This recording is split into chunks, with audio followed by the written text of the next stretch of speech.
Tu as insisté sur 2 choses qui sont très importantes, très intéressantes. La première, c'est la notion de cible.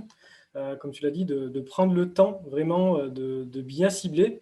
Moi, je le vois en prospection. Enfin, comme tu dis, l'opérationnel, il n'a pas de sens si, à la base, ben, la cible n'est pas bien définie, le message n'est pas bon et Tout souvent à le plus fait. gros du travail, en fait, il se trouve ici. Mm. Même si ça demande peut-être des tests pour arriver à trouver la bonne cible. Mais en tout cas, c'est vraiment important de réinsister dessus parce que si voilà, la personne a trop de cibles, effectivement, ça va être très compliqué pour elle de développer son activité. Et il y a une autre chose aussi qui est intéressante que tu as dit, c'est le fait de travailler avec des partenariats. En fait, le fait aujourd'hui que tu sois toi positionné sur voilà, une expertise précise, ça fait que tu peux travailler avec beaucoup d'autres professionnels.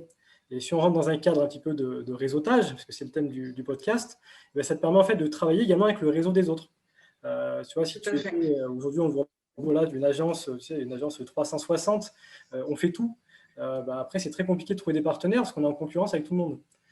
Et le fait voilà, de rester sur sa zone d'expertise, ça fait que voilà, tu peux aujourd'hui apporter du business aux autres, mais ils peuvent également t'en apporter. Tout à fait. Et justement, pour rebondir sur le réseautage, c'est en faisant du réseautage que je trouve ces différents partenaires. Tous mes partenaires, que ce soit des graphistes, parce que j'aime bien avoir plusieurs en fait partenaires dans le même domaine. Ça me permet de l'attribuer aux bons clients selon les personnalités de mes clients et aussi au projet le plus pertinent. Donc, j'ai différents professionnels selon les domaines et tous mes partenaires, en fait, je les ai trouvés grâce au réseautage.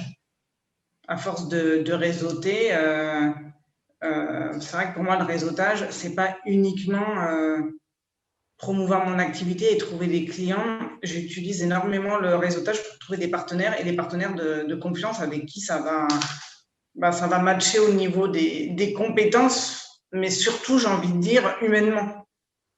C'est très important que ça fonctionne humainement et au niveau de la personnalité. Et c'est très important pour moi de partager les mêmes valeurs que mes partenaires. C'est vrai mais en fait, dès le début, tu as intégré peut-être plusieurs réseaux, c'est ça, en tant que membre. Et après, tu as intégré, enfin, de temps en temps, tu es invité dans d'autres réseaux et c'est principalement comme ça que tu as fait connaître ton activité. Ou est-ce que tu as utilisé d'autres leviers? Tout à fait. J'ai essentiellement utilisé le réseautage et en relais, j'utilise les réseaux sociaux. Mais pour moi, ça reste un relais, les réseaux sociaux.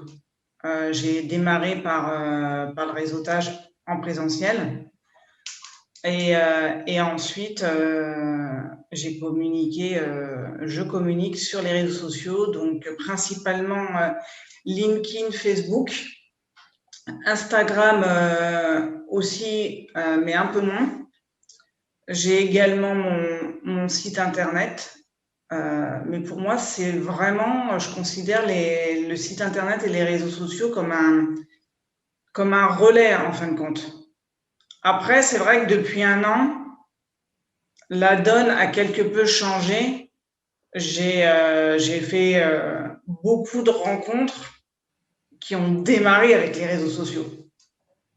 Donc là, c'est plutôt le processus inverse qui s'est produit du fait de la situation.